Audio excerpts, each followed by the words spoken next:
go where I've gone. I want you to learn what I've learned. Statement I make all the time. It's in a lot of my communication. I want you to learn what I've learned without experiencing what I've had to experience. So my journey right now is to pursue businessmen who want to go from broken to breakthrough, because we all have some broken in our lives, things that aren't working right, things that aren't the way they should be, things we don't even want to talk about or admit to, that come down to the transparency and vulnerability that lets us prevent catastrophic brokenness and lets us move toward breakthrough. And I'm telling you, when we move toward breakthrough in that way, even the finances become easy. Hey, it's Rocky. Welcome to Richer Soul. Today's guest is Greg Yates, who's going to talk to us about head trash and how to deal with it. You know, all those negative thoughts.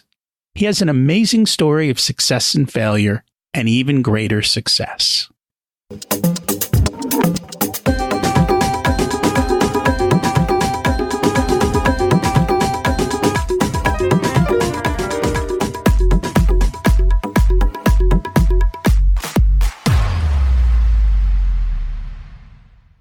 Imagine it's 12 months from now, and you've achieved your major life goals.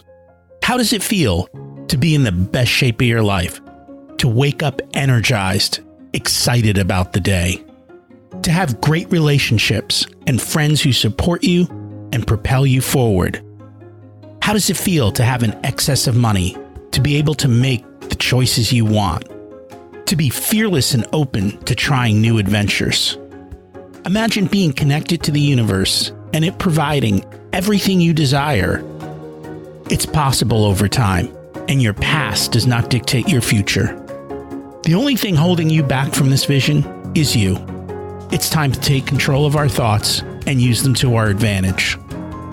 Welcome to Richer Soul, where we achieve our dreams and bring balance to health, wealth, relationships, time, and spirituality.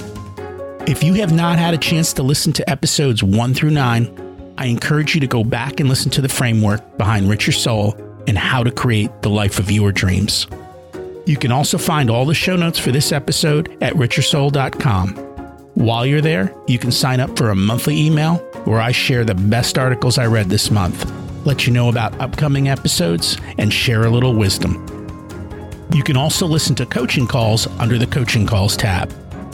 I also share the most interesting articles I read every week on Facebook at facebook.com/Richer Soul. And there's also a Facebook group where you can ask questions and interact with other listeners. Today's quote: "We create our fate every day.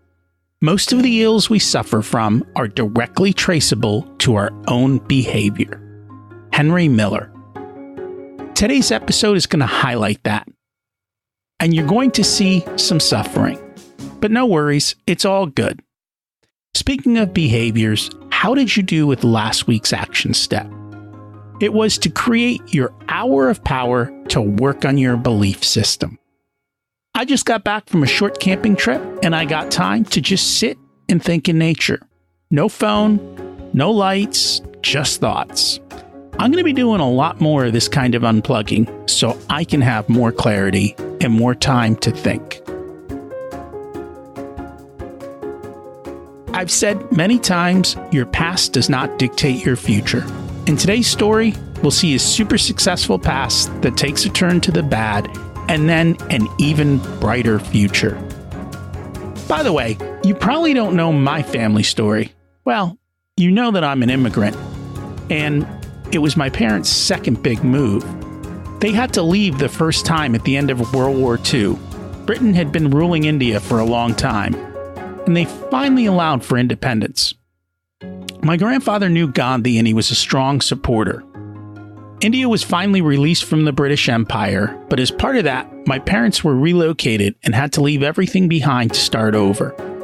But they already knew the principles of success, and they could rebuild and start over quite quickly, and barely 20 years again for the second time in moving to the U.S.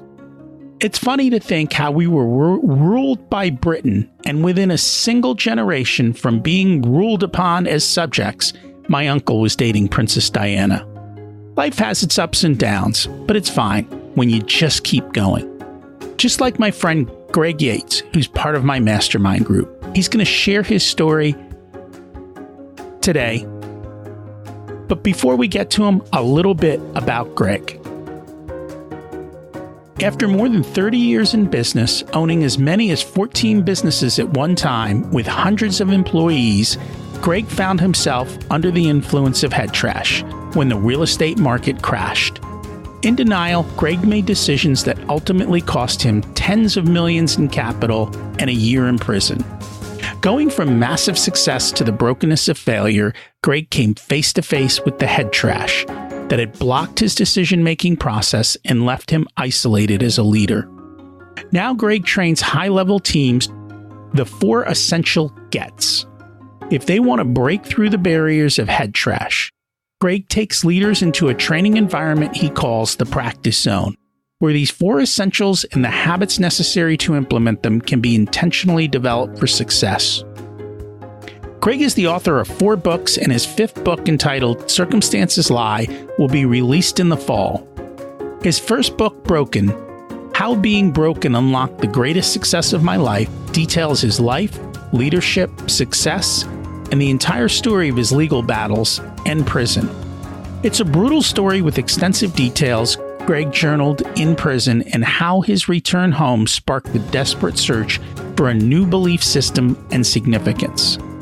Greg is a speaker, author, trainer, and coach, but his ultimate mission is helping build the Practice Zone Mastermind, where men who are Christian leaders can connect, train, and network together. Men in his leadership need a place to have conversations they can't have anywhere else. Greg believes this network would have prevented catastrophic brokenness in his own life and is sharing purpose, passion, and a potential as the catalyst for exponential breakthrough. Let's meet Greg. Welcome to Rich Your Soul, Greg Yates. It's great to have you join us today. It's incredible to be here, Rocky. Thank you. I'm excited, as always, to have you join us. I just finished reading your book, and I'm really excited to dig into some of the topics. But first, we like to start at the beginning. What was it like when you were growing up, and how much did your family and school teach you about money? Wow, I loved my life growing up, had an incredible family, but we were really pretty much blue collar, and my parents didn't talk about money. We actually, as children, just simply didn't know we were poor. We lived a good life because we had a great family, but the discussion about money never occurred in my house. And it wasn't because I don't think it was because it was a secret. I think it was because my parents didn't really know how to address it, and they really didn't have a framework to even talk to us kids about it. So, we really never talked about it. I didn't learn about financial issues until I was literally in college and thinking about starting my own business before I really got a grip on what that meant. In fact, I would say, by and large, school itself never taught me anything about money.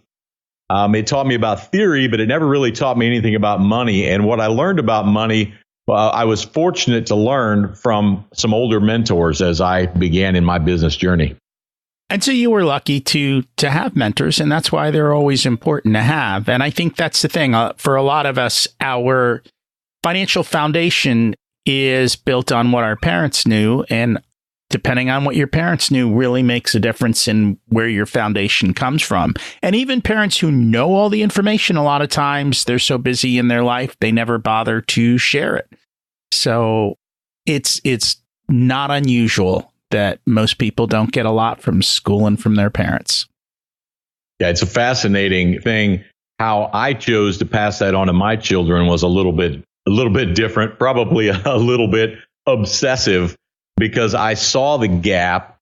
And the truth is, the things that we need to compete in the world today are not big things. They're simple things that we need to learn to do at an early age. And I always enjoyed telling my kids, listen, if you want to compete, then you can have anything you want, because the secrets to really competing in the marketplace are not the things that most people think they are. It's been a fascinating journey. So what are those secrets that you taught your kids? The main secret that I really talked with my children about when they were young started with them managing their own money. It wasn't our idea, but we had heard, my wife and I had heard about the concept of giving your children money to spend. For instance, like it's Christmas time and you're going to give them money to spend, right? Or it's their birthday, or they're going to be going back to school. At a very young age, we started allocating to our children money that was budgeted to spend on certain things. And it was their money, how they chose to spend it. And it was really a strange thing how much things changed when they were spending their money, even though it came indirectly from us, as opposed to when they were spending our money and they really didn't care. You know, they thought if they just whined enough about something or begged enough, they could get it. And I was blown away by the good deals, if you will, and the conservative nature that they had once it was their money and they got to keep it if they didn't spend it. And that's very true. Like literally at a very young age, I think with my kids, 5, 6, 7, their money was spent very differently than my money. And even now as a teenager, he will spend his money very differently than he will spend my money. Every time. Every time. So you have had quite a bit of success, and I'd like to kind of start off there. You got out of college, and did you go directly into business? Is that how it happened? Yeah, pretty much. I've never really worked for anybody else. There were always those few little part-time jobs you're working when you're in school, but my vision was to be able to work for myself. And that started actually in the music business because I'm a vocalist, and I thought, you know what, I can go out and make money. I can earn money singing. And then my brother and I decided, well, if we really want to make any real money, we're going to earn it by going into business together and taking the skills that we were taught when we were growing up and using those in the manufacturing world to be in business for ourselves. And it was brutal at first. I mean, the first year that I paid taxes, I think I ended up paying like maybe $2,000 in taxes and didn't make enough. You know, I would have qualified for food stamps if I had realized that was even an option. But the truth was, when your back's against the wall and you have to go out there and make your way in the world, it changes your perception of what it's like to be in business. And we just from the very beginning looked at life as, you know, this is about how well we're able to perform, not about somebody giving us something or going and working to fulfill somebody else's dream. So you switched out of the music industry into the manufacturing industry. Is that correct? Yeah. When I was growing up, my dad, he was always a tool maker, machine tool maker, a tool and die guy. And when we were in junior high, my dad bought a little milling machine and a little lathe and put it in our garage at home. Now, here I am, 10, 11 years old, and he's out there showing me how to grind tool bits and how to run machines and, things that probably could have gotten me hurt. If in today's world, they probably wouldn't let a child do something like that. But he was out there believing that it was really important for us to learn a skill and to know how to build things and how to manufacture, because he wanted us to have something to fall back on. He always told us, don't do this, but you need something, you need something that you could fall back on, a real skill. So we learned as boys how to build some pretty impressive things in the machine tool business. And then we worked summers for my dad in his little machine tool shop. We would come home for summers and we would build things. And it was really fascinating. But that gave me the ability after, I dreamed I was going to make big money in the music business, right? And what you learn is that you can be busy, but it doesn't mean you're going to make any money. So ultimately, we decided, well, I'm going to do that for a hobby, and I'm going to go build things. And we connected with General Electric and actually started building tooling for them. And back in the time and material days, which probably made it a little more possible than it is today. And that's cool. My son actually spent his summer in an internship with an engineering company. And his internship was, there's a CNC machine. Go figure out how it works and start building us stuff that we need. That's cool. It is a very cool skill to learn and to understand how things go together and how things work. And it's been helpful for him. And I think as he goes into engineering, it will be a lot more helpful because he'll actually know how to build stuff, which is Unfortunately, these days, most schools, I think, have gotten rid of their shops, or the tools are too scary for people to use. Yeah, it's an incredible thing for people to be able to go to the shop floor. In fact, that was actually my biggest benefit in helping our customers and in building $100 million a year plus manufacturing business, was that I was able to go and meet with them, walk out into their floor situations, look at their products, see what needed to happen, and understand how to design the tooling to change what was happening. I was more or less the sales guy, but I was really just a manufacturing guy who knew how to go solve somebody else's problems. And I think that's such a massive takeaway in the world today, is that, when we learn how to embrace the problems that exist, both with our customers and, of course, with our people, our teams, we learn really how to go be experts at dealing with those problems at a rudimentary level and not just pointing and clicking. Then I think it changes things in a big way. And that's the very essence of business, right? Solving someone else's problem and helping them succeed. And that's how you grow to have massive success, which is what you did.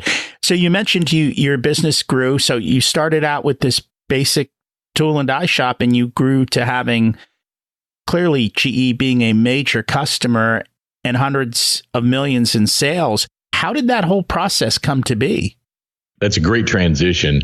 The initial days, we were just building tooling for anybody. And the interesting part about that is, if you build a tool, an injection mold, a die, you build a tool that's going to manufacture somebody else's product, if you lose money on that, you lost money forever. And there came a day when we decided we were going to make the transition to production and producing on our own tooling. So we started the process. You remember the Megatrends book? To tell your age here, there was a book out there that talked about the supply side of things. And one of the trends was that manufacturers or customers were going to be looking for fewer manufacturers to deal with, not more. And everybody was like, oh, I'm sourcing this screw. I'm sourcing all these little components. And the trend that was on the horizon was that people were going to be looking for single manufacturers who were going to do a bigger piece of the puzzle, subcomponents, or build the entire unit for them. So they had one place to go for customer service and so on. So we decided that over a 5-year period, we were going to ramp our business from all tooling for other people to 20% more each year would be tooling that we could actually keep in-house and run and maintain over a longer period of time. So we were in effect now running residual. We were making residual money on work that we'd done in the past.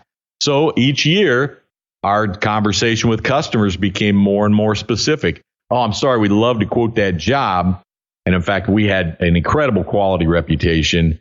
But we'd love to quote that job, but we're only doing 20% of our business this year is going to be jobs that we don't get to run the parts. So if you want to talk about us running the production, we'll do the work. But otherwise, we're looking for customers that fit this specific avatar. Of course, we didn't use that word then, but you know what I'm saying.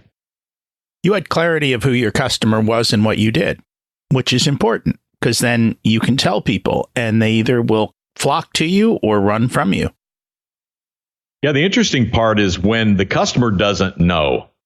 They've got a specific way that they've done business in the past. And what we were finding uniquely possible is dealing with companies like one of our biggest companies customers ended up being Lithonia Lighting.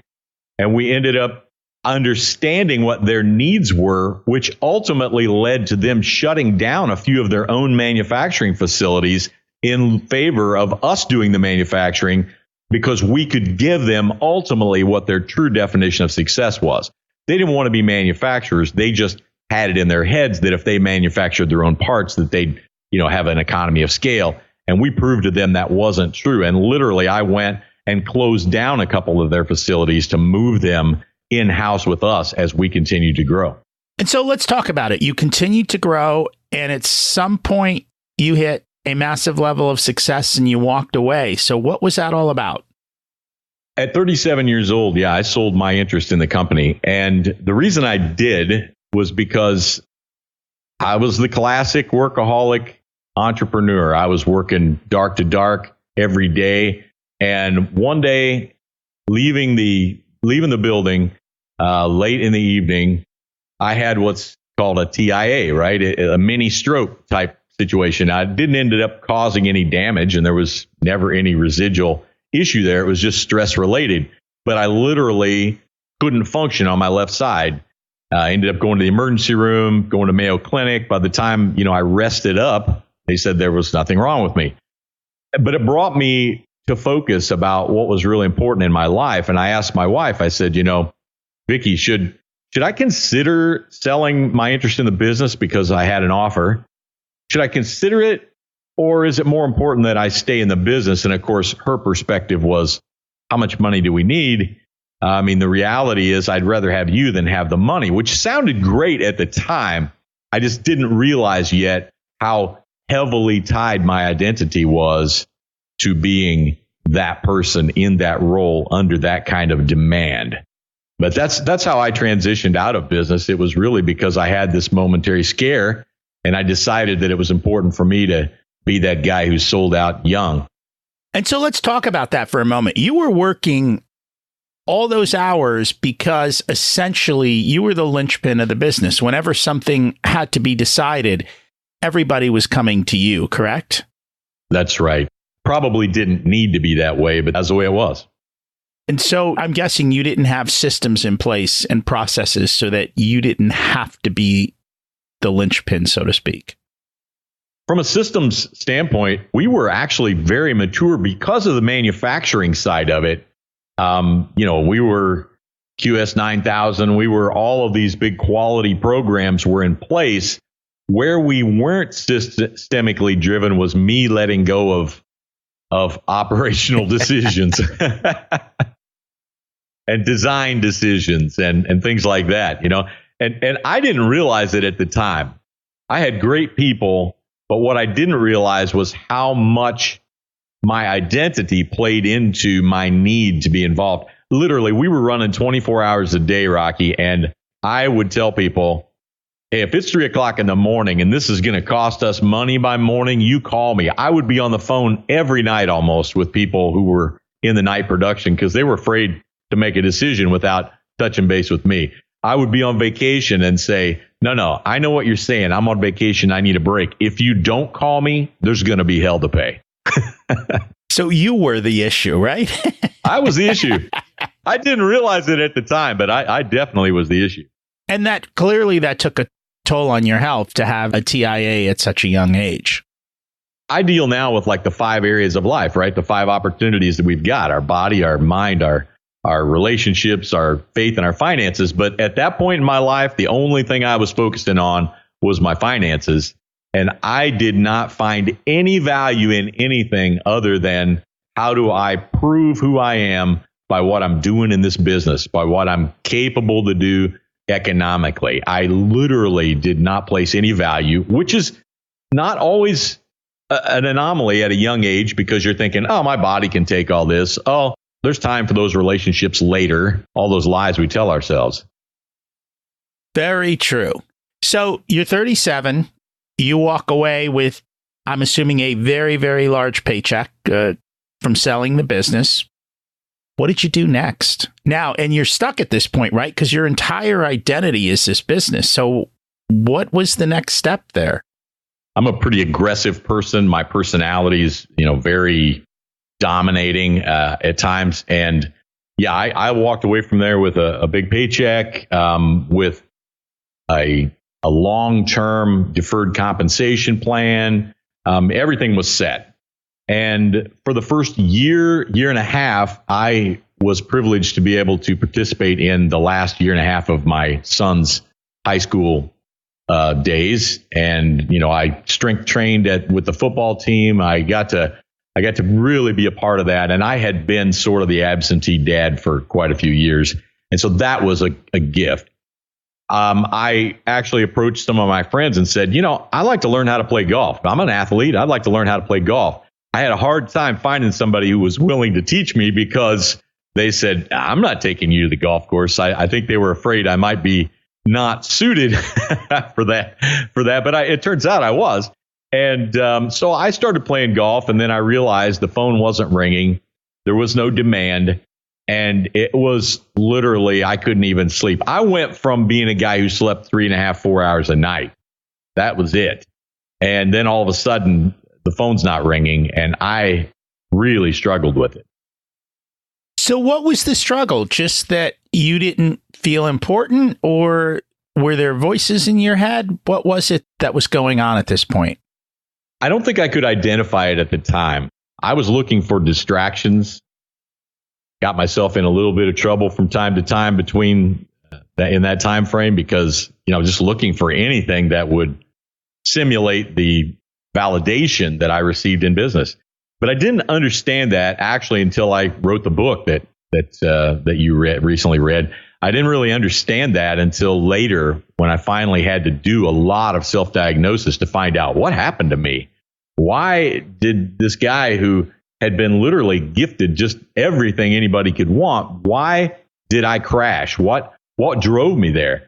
But the reality for me at that time was that I could not stand being alone with myself. I couldn't stand the thought that if you've got this idea that the only thing that makes you valuable is your ability to perform, and then you have no place to actually perform and prove that on a performance basis, then it's like you have no value.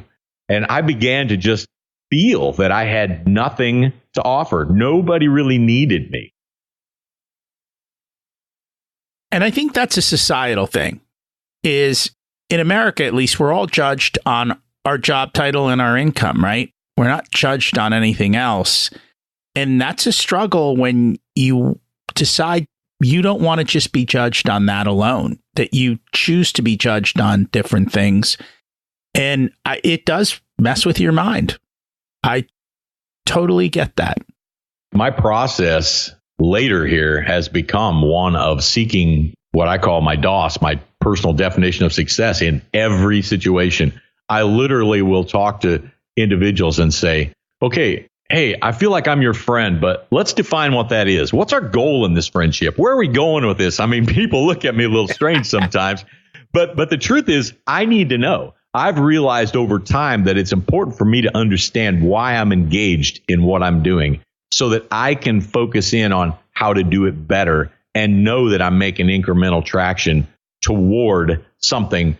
Maybe it's something that you get into, when you turn 60, like I did this year. Maybe it's something that you feel a little more vivid about when you realize that time isn't forever, in this life for sure. And for me, I became so obsessed with being productive. I just didn't know where to be productive. I had every opportunity at that time to choose my body, my mindset, my relationships, my faith. I could have pursued all those things knowing I already had the money. But I only knew one hot button, and I kept going back to it. And we have a tendency to do that. I think I made the shift probably in my late 40s and it's all the same hot buttons you just mentioned, because those are the same guiding principles here at Rich Your Soul. It's the same things that we're talking about. And yeah, I think as you get older in life, you start to say, I was chasing this dream, and now that I've achieved it, I kind of figured out it isn't real. It doesn't bring me happiness. And where is happiness, and how do I really find it? So you're sitting here, you've got all the money, you're playing golf. Then what? I started taking on consulting jobs. I had all this manufacturing experience, had some international experience. I started taking on the opportunity to help other people build their businesses and travel around to various locations. And that was very satisfying. In fact, I got to do a lot of the strategic things that I really enjoyed doing without having to really do the work. I didn't have to get dirty. And I enjoyed that. It was good. And then my son got married, and we were in a position where we didn't need to live anywhere in particular.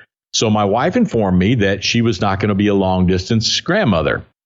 And we relocated just south of Chicago here to Bourbonnais, Illinois. And when we did that, there was a tremendous amount of real estate opportunity at that time, whereas there was not in the smaller community that we had lived in.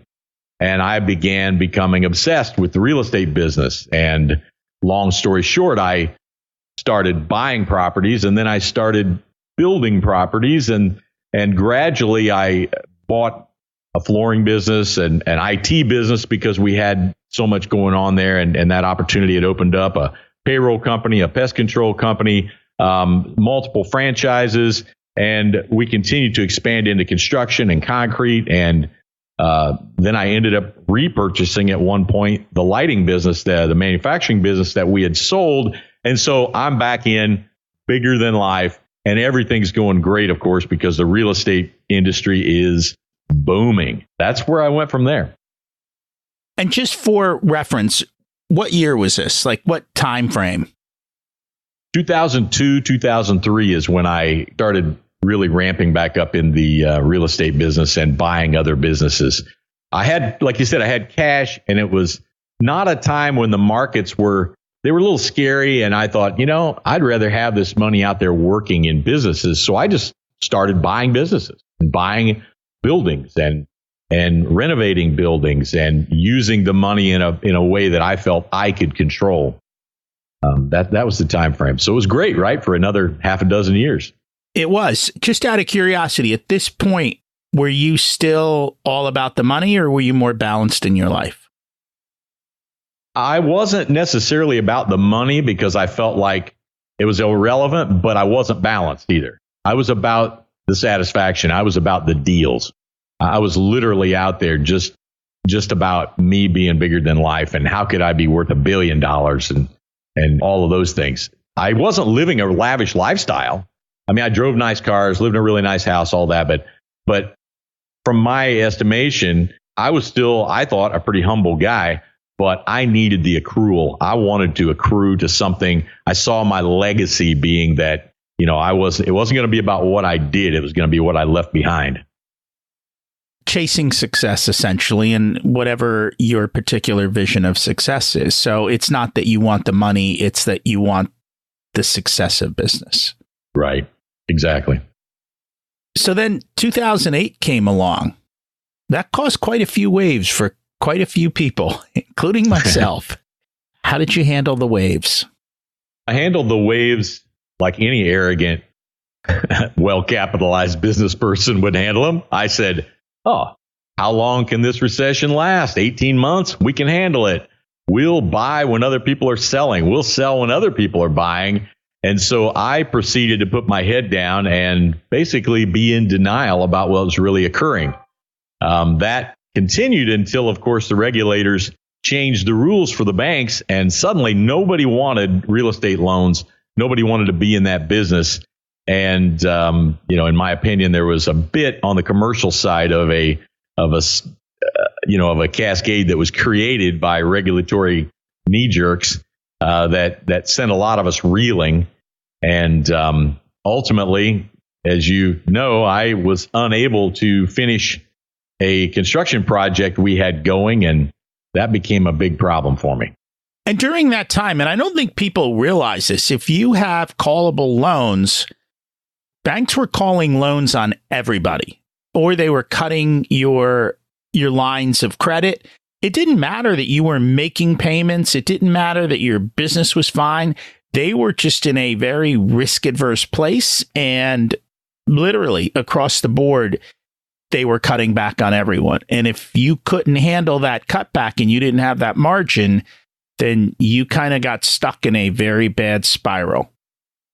Yeah, it was interesting because I was actually on another bank board, not the bank that I ended up having trouble with. But, in the previous decade or more, if you had real estate loans on your books and you're a bank, the loan loss reserve was almost non-existent. And nobody had a limit on how much real estate you could be engaged in your use of capital. So people had, banks had enormous real estate portfolios and developer portfolios. Well, suddenly in 2009, I believe is the year this actually occurred, they decided that you should only have on your books 300% of your capital in real estate loans. Well, now you have all of these banks who have thousands of percent of their capital. You understand how that leverage works. in real estate, and they are desperate to get rid of it. So they're calling loans, they're forcing people out, they're denying construction draws that were already pre-negotiated. And in the middle of that, as a borrower, most of us would say, oh, that's crazy. We've had banks begging us for our business.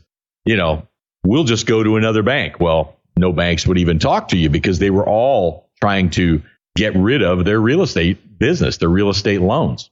So then how did you handle that situation? What happened to you? Well, what happened to me was a little bit unique. We suddenly were informed that we couldn't get a construction draw on a project, and we owed significant to subcontractors. And that was the only debt I had at that time, was in real estate.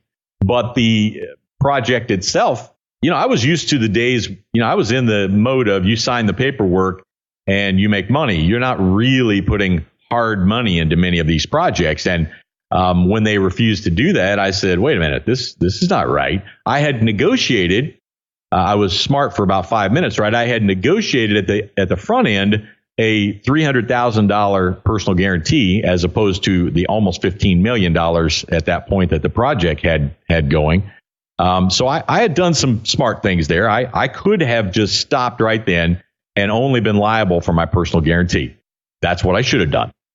But as a result of the process there, the bank president then connected with me and said, you do have other assets over here that you could borrow against and we could loan you against because it would be outside of this particular issue. And we could continue on this project if you did that. And so long story short, I took about 5 minutes to evaluate that and said, oh, you're telling me I can just sign paperwork, borrow the money over here. This project gets funded and we all live happily ever after. Absolutely. I'm going to do that. And ultimately what happened was I, in effect, committed bank fraud. The loan paperwork all indicated that the money that was being borrowed was going to be used in this other business. It ended up getting distributed to me, and I invested it to complete this other project.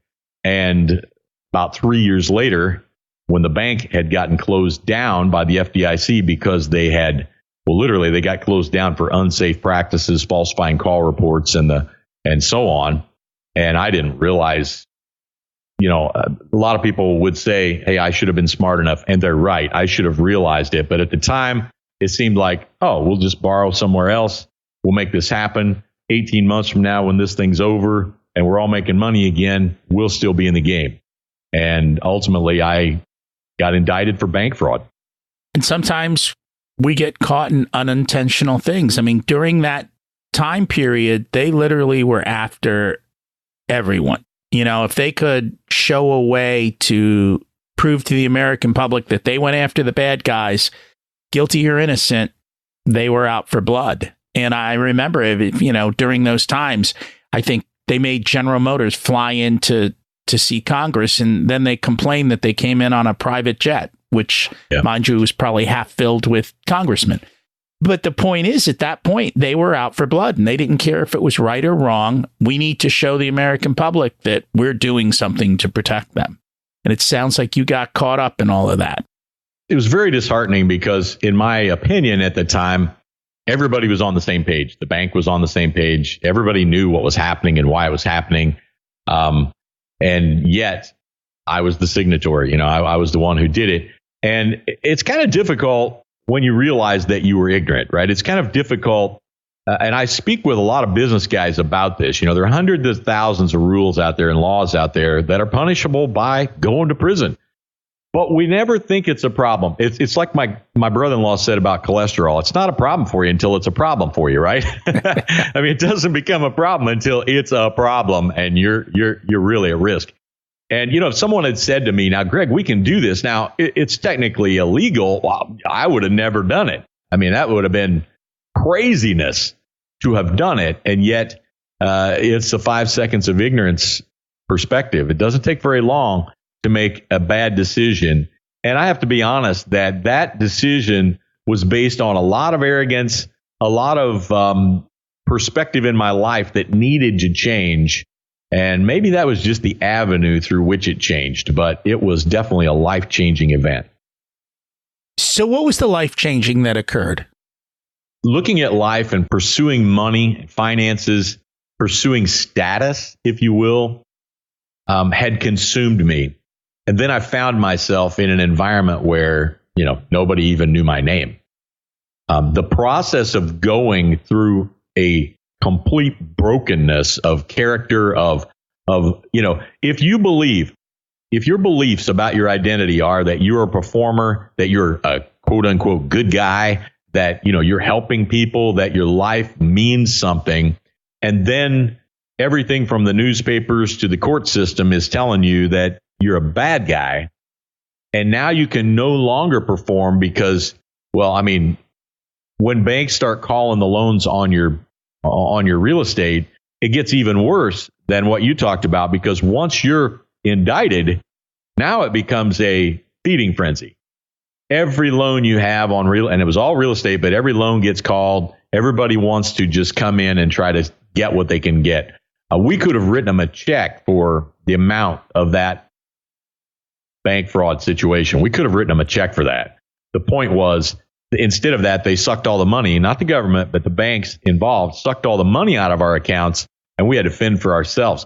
It made it almost impossible to even pay our attorneys for a period of time there, and yet we still managed to survive. So the transference for me was all of identity. It was, wait a minute, I thought this is who I was. I thought this is what my destiny was. I thought this was the purpose for my life. And now I realize that I'm completely unable to be productive. I'm completely, I have to spend time now in my own head, which I didn't want to do. I have to develop other areas of my life, or else my life has no meaning. And it's not even worth me being alive. And the lessons I learned about that will never leave me. My life is so much better now. I probably lost $50 million, and my life is so much better now than it was then. It's uncalculable.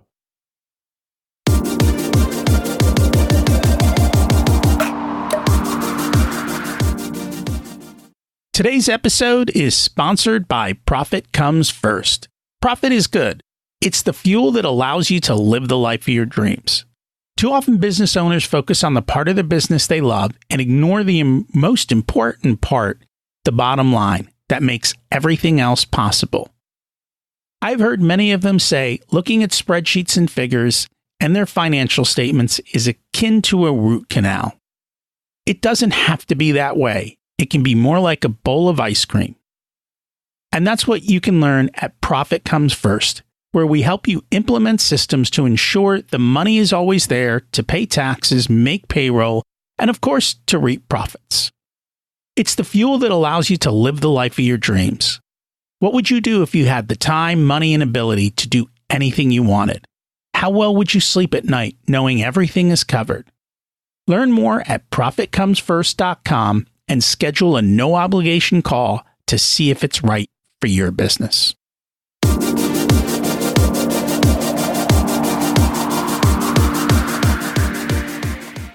The money is not going to make us happy. And here you're talking about $50 million for the average person, a few $1,000,000, and they think they're going to be happy. And the reality is the money is never going to make you happy. Sure, it will take away a lot of pain and it will make life easier.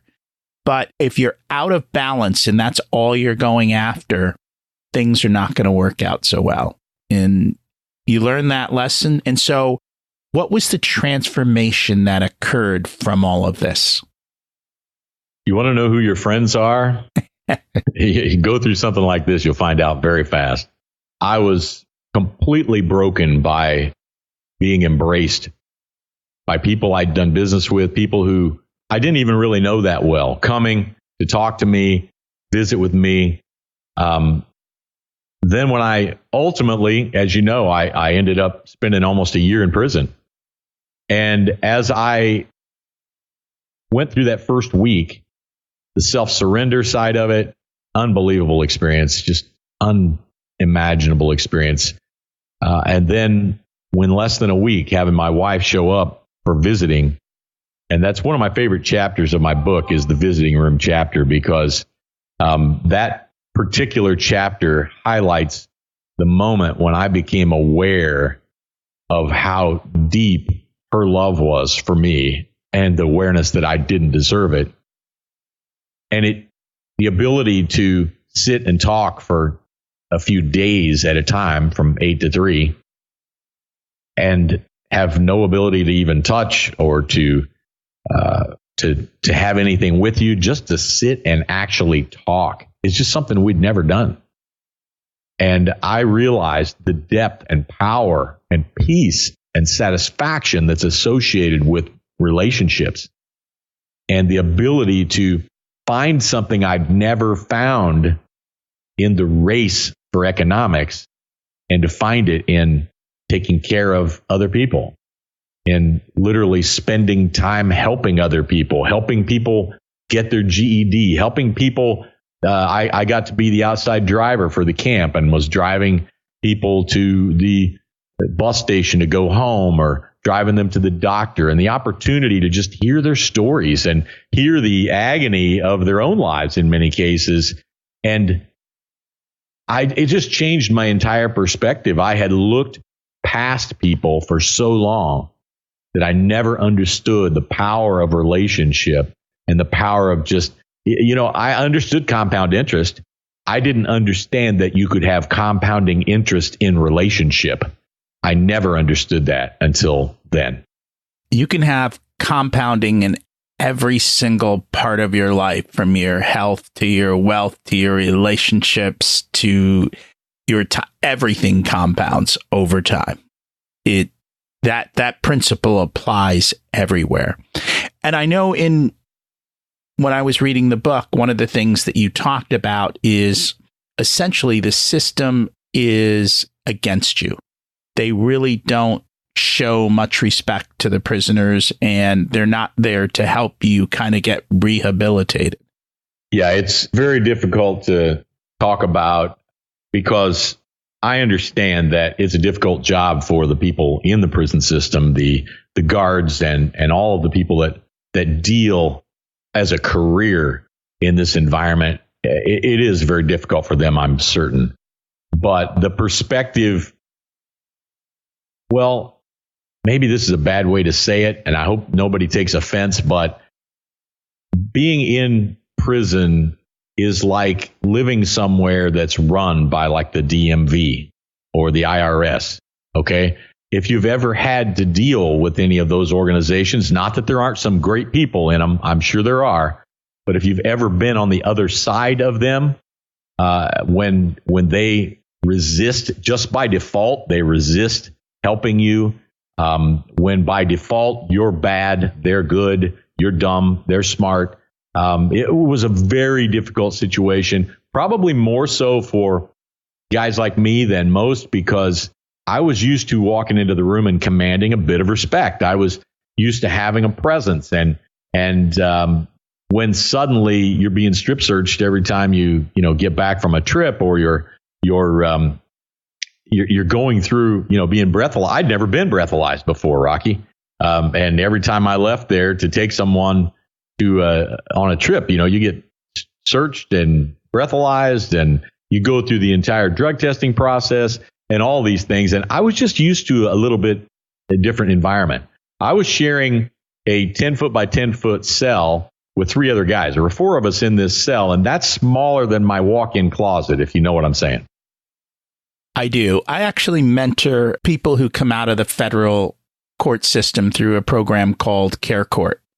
And it's been enlightening just to learn the hassles that they have to go through. And even when they do things right, all of the things that they are put up against that we all take for granted as easy, they've got to struggle through a lot of these things. And you're dealing with people who essentially have large egos in their little world. And unfortunately, they hold the keys to your life. And so helping them and showing them opportunity has been very rewarding. And it also shows me a different side of the system.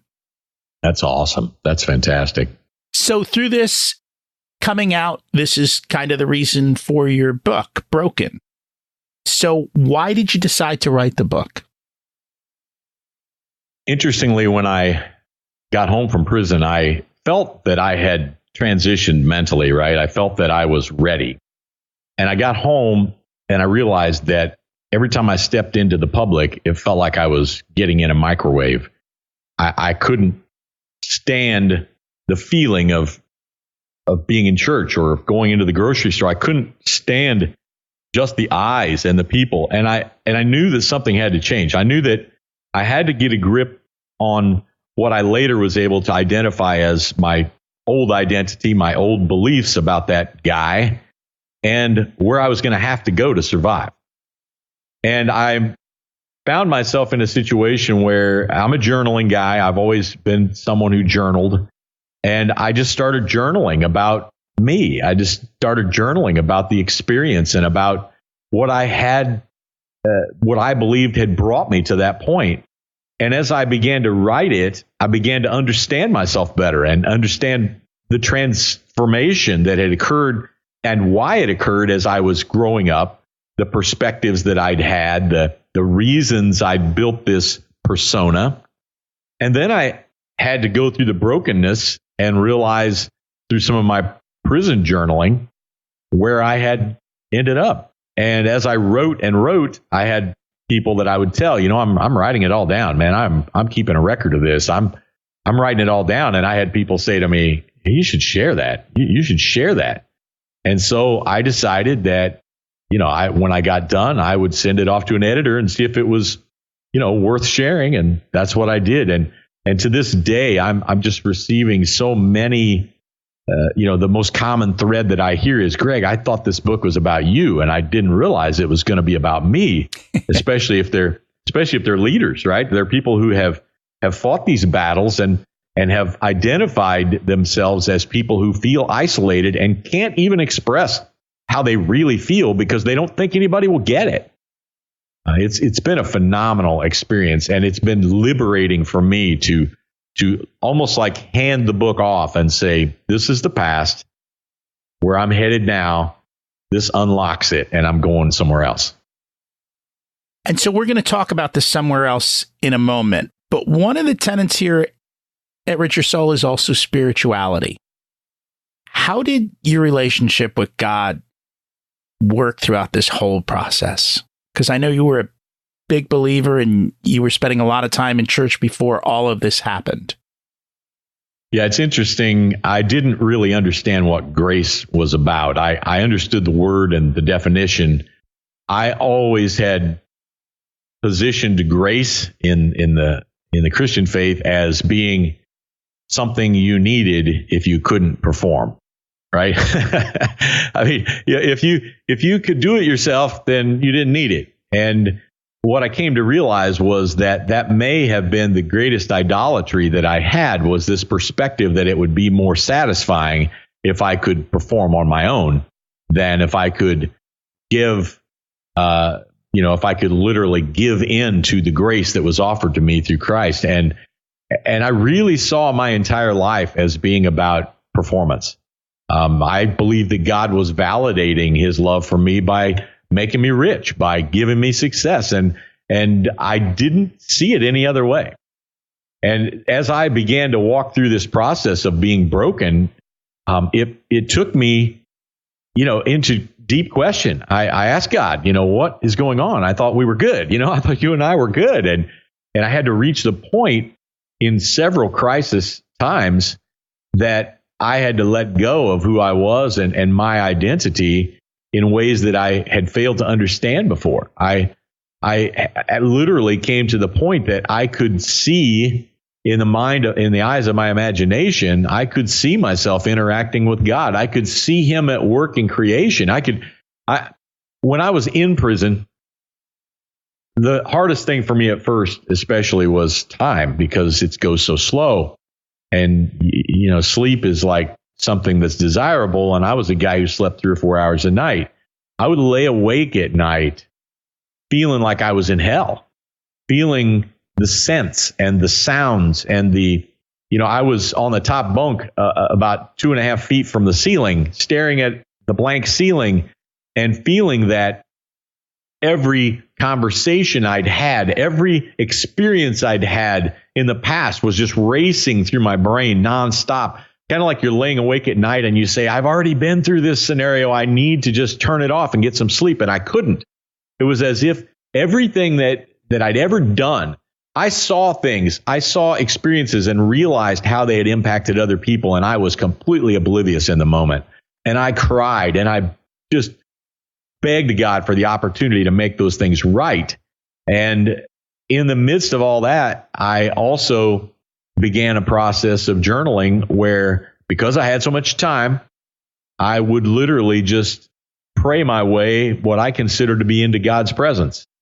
And it changed my entire perspective about God. It changed my entire perspective about the force and the humility that was required when I stepped into the room and didn't even want him to notice that I was there.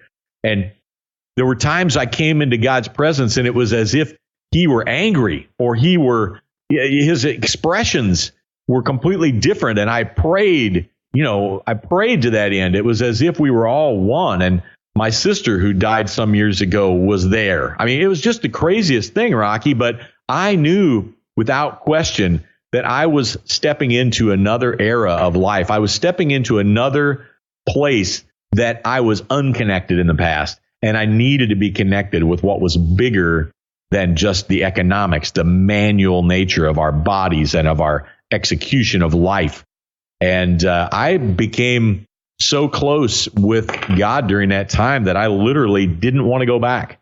I mean, I wanted to go home, but I didn't want to go back. It actually kept me from wanting to get in business again. It kept me from wanting to pursue money at all, because I thought, this is what caused me trouble. I don't want to go there. I just want to stay here. I found peace and I don't want to give it up. I was so terrified that somehow I would lose what I'd found. And to me, it was all about the underdeveloped faith component of my life. I had done a transactional relationship with God. I was performing to the letter of the law, but I had no real relationship with him, probably with my wife, my family. And that's the massive shift that occurred for me that I refused to give up on. And so I've got a show coming up on addictions, and one of the addictions is workaholism, that some people are addicted to work and, along with that, I guess, addicted to the power and the money. And so we'll dig into that further. So you've gone through this. You're ready for this change. Who is the new Greg? What are you doing? And what's this new life you found? I found myself unable to stop talking about it. I didn't like talking about it because I didn't really want to be this guy. And yet about a month after I got home, I was invited to a charitable event that we had previously been big supporters of. And at the event, I was introduced to a gentleman who I didn't know. And he was, a pretty big guy in his field. And I was introduced to him. And of course, he asked me the same as all guys ask each other, right? He met me and he said, "So Greg, what do you do?"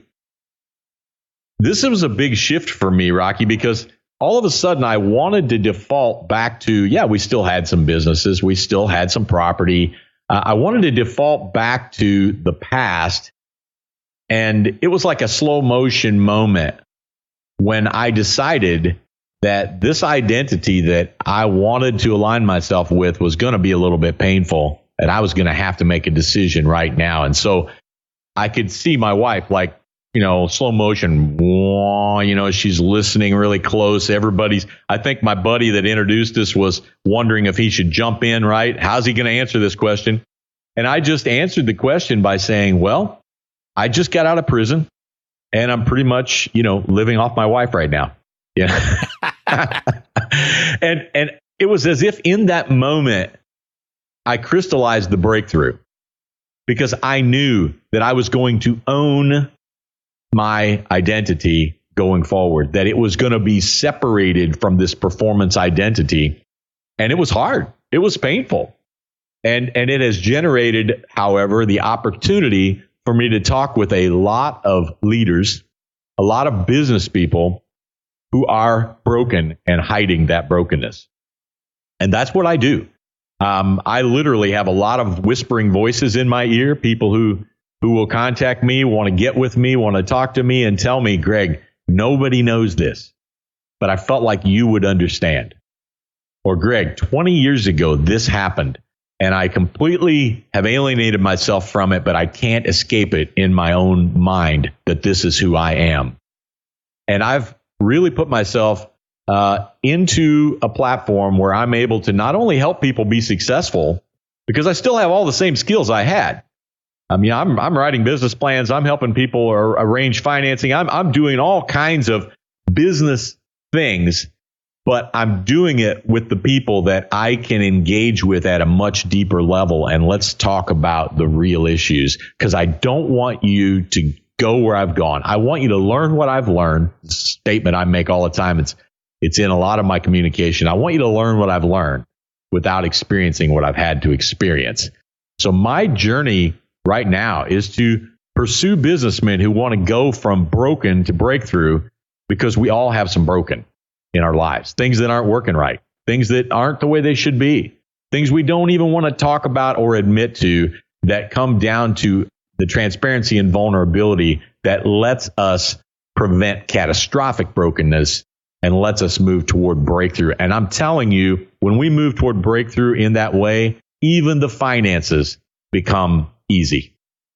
And that they do. I think too often today, we're all living in social media and everybody looks perfect except us. And so we try to pretend perfect too. And nobody wants to talk about the reality of what's going on kind of behind the veneer. And you have a podcast I love the name of it. And I've been using the words all the time now, because I know I have this, and I'm betting everyone who listens had it as well. But it's called No More Head Trash, right? Because there's those no head trash voices in our head that are always giving us trash. So how have you been able to overcome that and say no more head trash? It's an interesting perspective, because people think that I have all the answers about head trash, which isn't what I'm saying. I feel that head trash, if you think about gap theory, right? This idea of where we are compared to where we want to be. I don't care if it's financially, physically, whatever. There's this gap, and the more we're able to define that gap, the better we have a chance to traverse it. Well, for me, it became this situation where identifying the gap became next level. I needed to fine tune my focus and figure out who were the enemies in that gap. Because until I could identify the enemies, then I really couldn't battle. I really couldn't step through the minefield. And I found that many of the enemies I had thought were friends. And then I realized that almost all of the enemies were inside my head, that they were things that seemed to be true, because I would say, well, I'm just being honest with myself, right? That's the classic trap in head trash is, well, I'm just being realistic. I'm being honest with myself. I don't focus on what God says I am or what I'm capable to be. I focus on either the past or just simply a possible future. And so as I began to identify, the red codes, so to speak, I've been to identify these head trash concepts, then suddenly I was able to see them for what they were. And when they would happen, I would finish a sentence and almost the next words out of my mouth were, I just told you what I believe. I just told you some false beliefs, some head trash, and I would continue that process. Well, as I've worked in the coaching arena, that's become a big part of the process, right? Let's identify who those enemies are. Let's get really clear about them. I did this in a public talk once and got a little bit pushback from it. I said, we got to hate our enemies. I know that's not scriptural, but the reality is our enemies are typically in our head. And the enemy to our progress, the enemy to us becoming what we're capable to be, who we were created to be, to fulfilling our potential, those enemies we should hate. That's my perspective, because if we don't, us being held back never helped anybody. And that's the mission, how we contribute to the kingdom reality that we were put here to contribute to. So the head trash issue is a passionate one for me.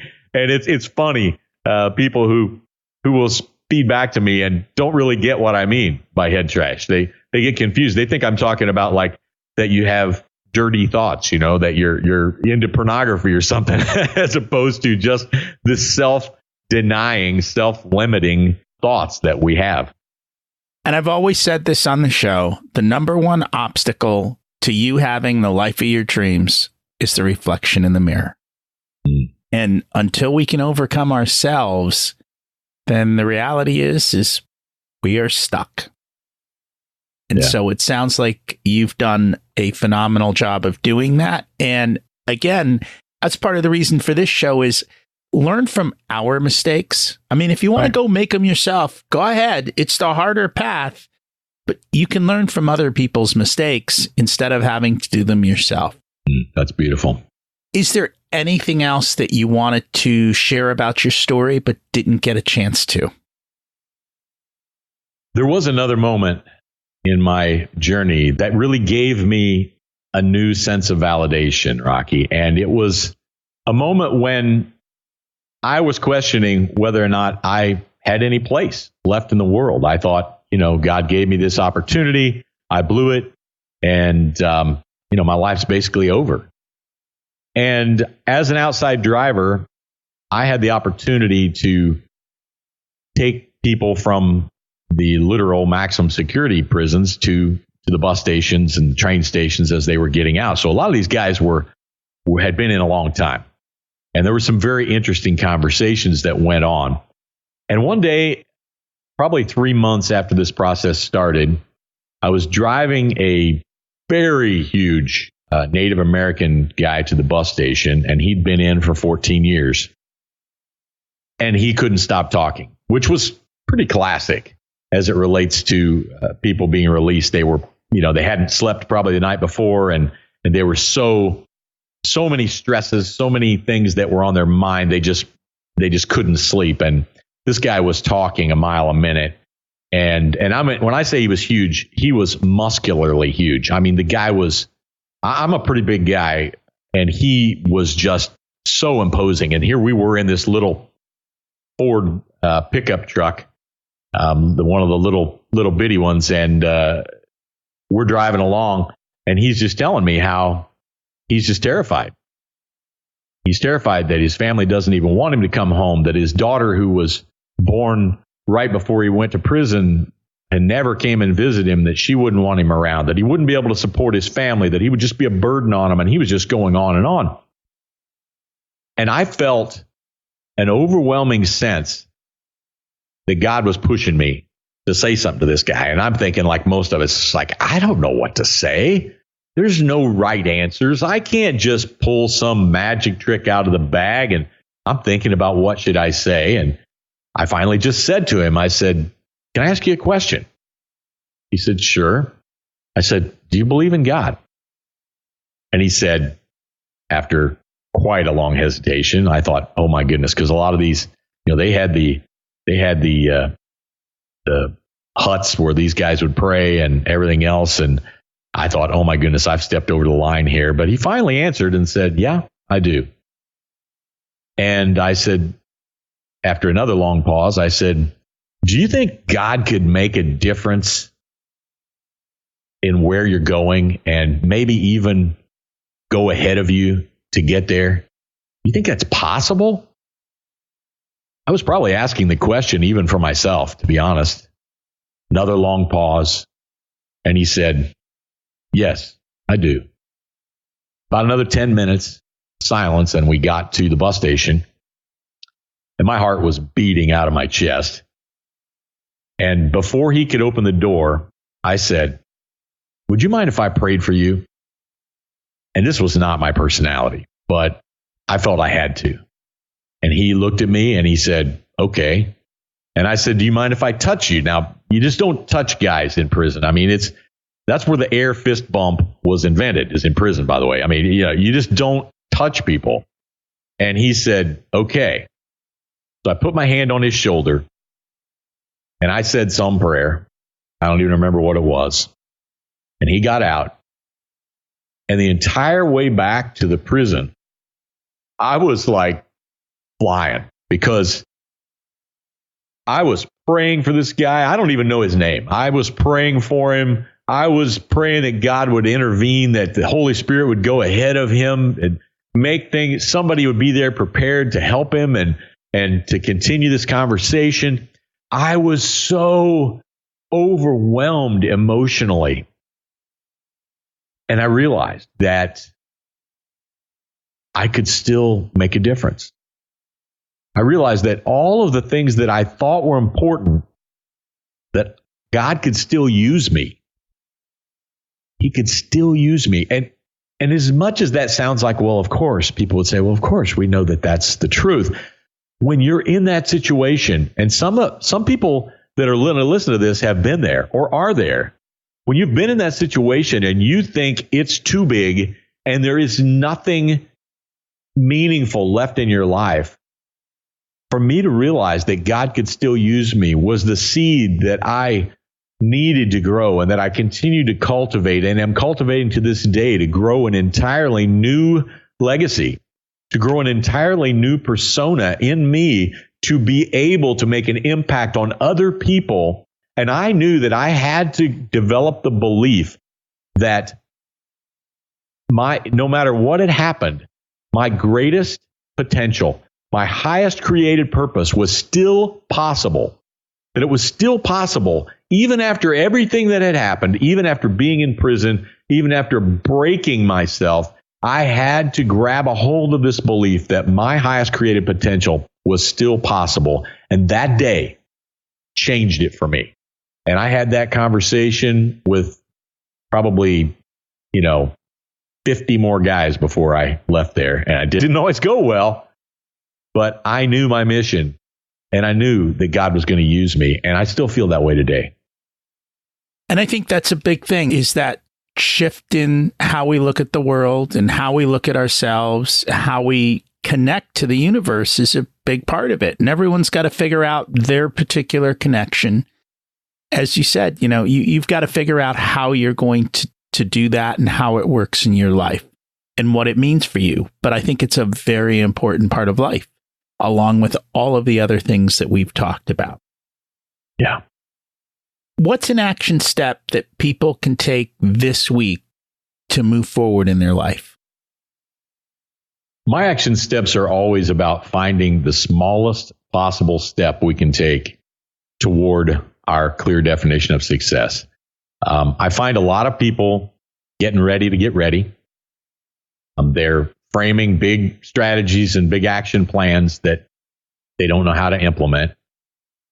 And my coaching with high-level people, even who feel like they can move heaven and earth, is to find the simplest thing and take action on it.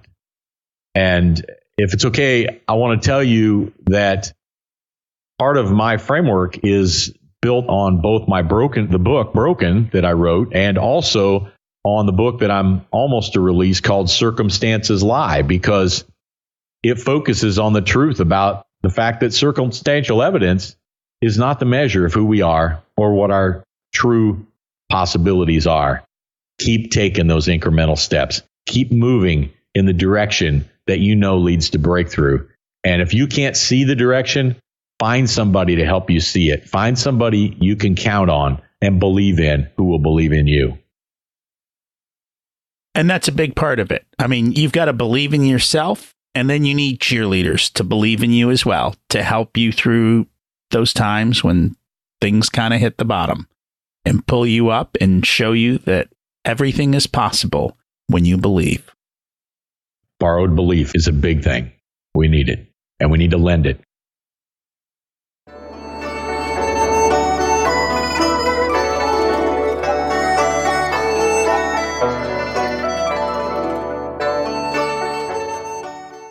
It's time to learn the secrets of life. What's your secret to living an abundant life? My secret to abundance is realizing that abundance isn't from myself. I have found abundance everywhere except in myself. And I know that may sound wrong because I believe that the Spirit of God lives in me. But the truth is, when I'm not aware, when I don't realize that I'm part of something bigger, then I'm alone. And that's not abundant.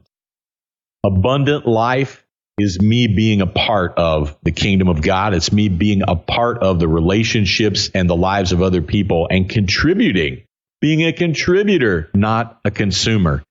It's a crazy reality that when we contribute, we have abundance. And when we consume, we have scarcity. And for me, that is the absolute direction that I'm going. It's the absolute key for me to abundant living. And that is quite a different answer than most people have given. So I thank you for it, because I think that is a very, very truthful way to live life. What did you learn later in life that you wish you would have learned sooner? What I learned later in life was really about my true identity. I looked at circumstances to define me. Somehow I believed that the 8-year-old kid on the playground when I was growing up had done an extensive study about me and had labeled me and accurately. And I let those cumulative circumstances frame up an identity, and then I went with it. And what I've learned is that identity is a choice. It really is a choice. We can choose to believe what God says about us, and we can choose to become something that doesn't happen by default. But it is absolutely a choice. It's not, a true identity is not something someone else can give you. And I wish I'd understood that so much sooner. I'm a little different than most. I believed I could accomplish anything. I was told I could accomplish anything.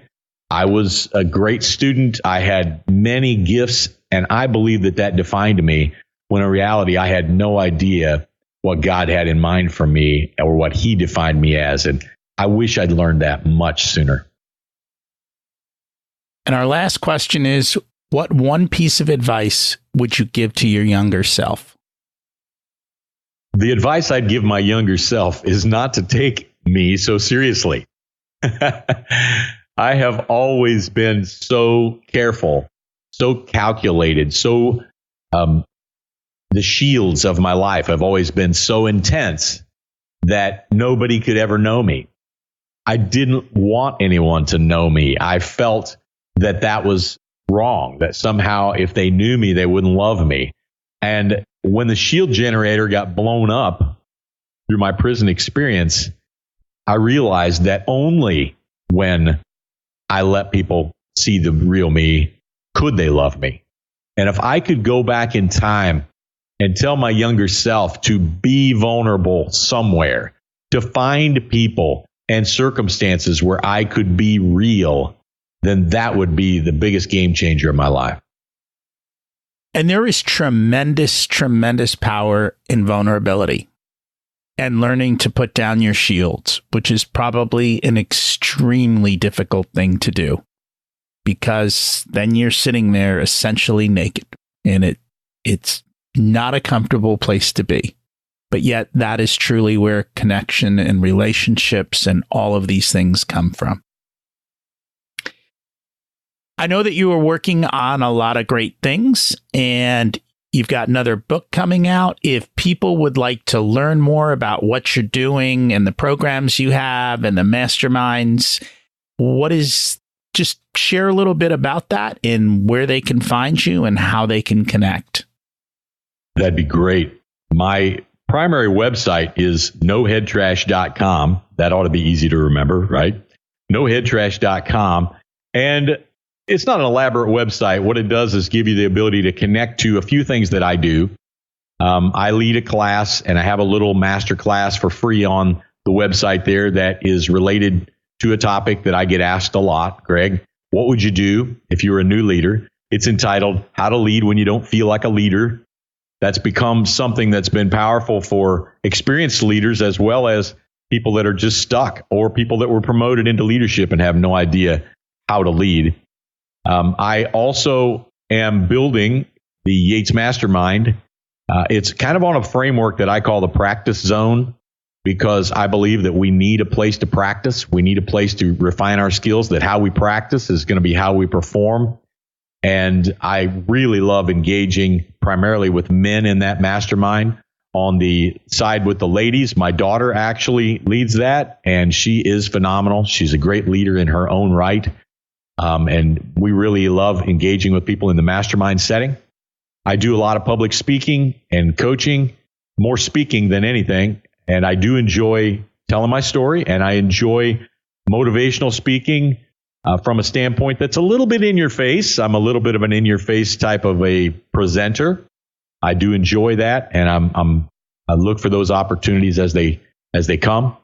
And if I could engage anybody to reach out, and if you can't afford to get my book, Broken, How Being Broken Unlocked the Greatest Success of My Life, reach out to me at greg@noheadtrash.com, and I will get you a free copy of that, because it's important to me that people understand how brokenness leads to breakthrough. The book that I'm working on right now, super excited about, is called Circumstances Lie.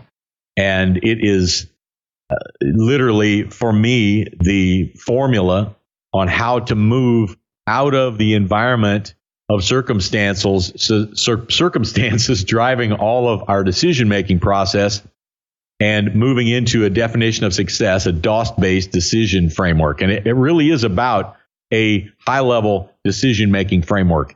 And that's something I love to coach on, and I really believe can create clarity for a lot of people. If anybody would like to get that book, I'm giving kind of an advance opportunity for people to get that book as a free download when it releases.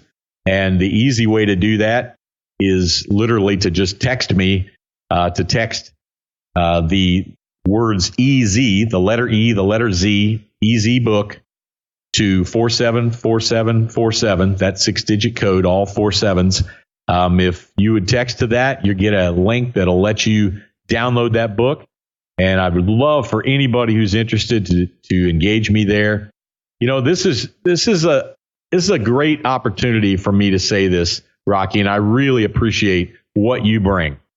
You know, if people are engaging in your podcast, it's because they're getting rich benefit. And when I've listened to the podcast that you're rendering here, I see how deep it really goes, because these are opportunities for people to engage in their future, not just be victims to their circumstances. And I'm really proud of what you do. I like to think that we're brothers in that regard. And if I can ever be of benefit to you, I want to do it. I want to lift up what you're doing for other people any way that I can. And I thank you for this opportunity today. And I thank you so much for coming on today and sharing your story and inspiring us. And once the new book is out, I'd love to have you back, and we can dig into how people can bring about change in the circumstances in their life and start to live a richer soul life, that they choose the terms and they get to live in abundance and throw down their shields and not worry about everything in their past and get to move forward. So that would be really fun. That'd be great. I really enjoyed the conversation with Greg. Can you imagine making millions of dollars and still chasing life and not having all you want? That's what this show is all about. How do you bring harmony to all the areas of your life? How are you finding abundance? What head trash do you need to let go of? What's your DOS, definition of success? Having the time and space to think through this is important. Too often we run about. We need to slow down and think. Also, get people to challenge what you think and see if it's true, because while it may be true, it may not be the bigger truth for you and your life and what you could achieve. This week's action step: find something simple and take action on it. I'll give you a simple idea. How about taking an hour out of your schedule to go into nature without any electronics and think about, what does success mean to me? What do I want from life? I encourage you to check out Greg's work and his free book offer, also his podcast called No Head Trash Nation. You know you have it as well. We all do. If you're still listening, you must have liked this episode. So please share it with a few friends. It can start a great conversation, and I'd appreciate that. You can also connect with me on Facebook. There's both a Facebook page and group for Richer Soul. What's preventing you from moving forward, and who are you putting on your team to help build the life you deserve? Taking no action creates a far worse outcome in life than trying something and failing. Can I help you achieve your goals through coaching and accountability? Just email me. We can start with a short chat to see if we're a good fit for coaching. For many people, one session allows them to take a giant leap forward towards their dreams. You can always get me at rocky@richersoul.com. I'd love to hear how you're doing and how the information I've shared has helped. Thanks for listening. Have an abundant week.